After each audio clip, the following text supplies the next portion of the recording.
ఆస్తిలో వాటా కోసం అన్నయ్యతో అమీతూమికి సిద్ధమైంది. ప్రతీకారంతో రెబల్గా మారి కయ్యానికి కాలు దువ్వింది. తల్లి విజయమ్మను తన వైపు తిప్పుకోవడంలో సక్సెస్ అయింది.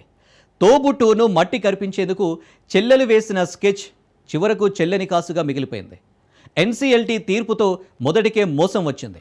ఒక్క ముక్కలో చెప్పాలంటే వైఎస్ షర్మిల పరిస్థితి ఆపరేషన్ సక్సెస్, పేషెంట్ డెడ్ అనే చందంగా మారింది. శత్రువులతో కుమ్మకైన చెల్లెమ్మకు చిల్లిగవ్వ దక్కకూడదన్న జగన్ పంతం నెగ్గింది. తనతో తేడా వస్తే అపోజిషన్ మాత్రమే కాదు, అమ్మ చెల్లెలు లెక్క కూడా తేలుస్తానన్న జగన్ మైండ్ సెట్ అందరికీ అర్థమైంది. ఆస్తిలో షేర్ కావాలంటే స్టేట్మెంట్లతో విరుచుకుపడినంత ఈజీ కాదన్న విషయం షర్మిలమ్మకు బోధపడింది. అన్న చెల్లెల ఆస్తుల వ్యవహారం ఎలాంటి మలుపులు తిరగబోతుంది? అన్న చెల్లెల మధ్య ఎత్తులకు పై ఎత్తులు ఏ రకంగా ఉండబోతున్నాయి?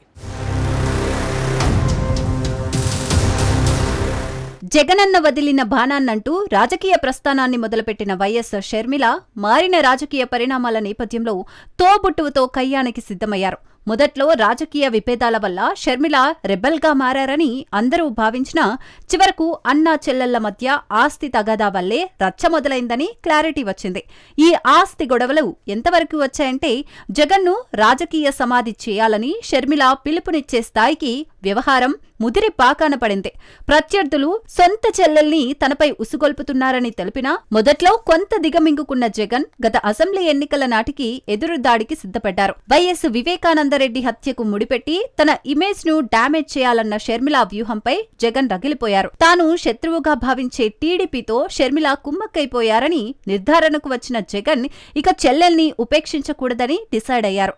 సరిగ్గా ఇదే సమయంలో తనకు తోడుగా నిలుస్తారనుకున్న వైఎస్ విజయమ్మ కొడుకును కాదని కుమార్తె షర్మిలకు మద్దతుగా నిలవడంతో జగన్ ఒంటరి పోరుకు సిద్ధమయ్యారు.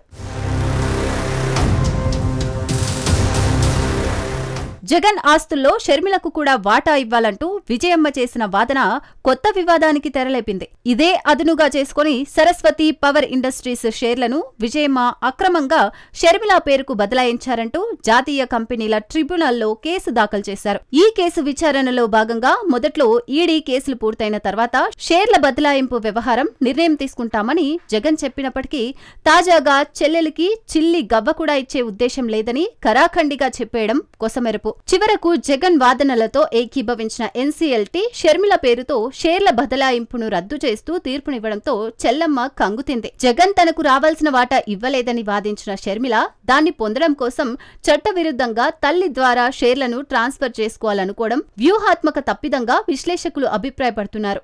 రాజకీయాల్లో లెక్క తప్పితే సరిచేసుకునే అవకాశం ఉంటుంది, కానీ న్యాయస్థానాల్లో తప్పుడు ఆధారాలతో దొరికిపోతే ఆ బ్లండర్ ను సరిచేసుకోవడం అంత తేలిక కాదు. మొత్తం మీద షర్మిల చేసే రివెంజ్ పాలిటిక్స్ చూడడానికి ఎంటర్టైన్మెంట్ గా ఉన్నప్పటికీ లాజికల్ గా వర్కౌట్ కాదనే విషయం తాజా తీర్పుతో తేలిపోయింది.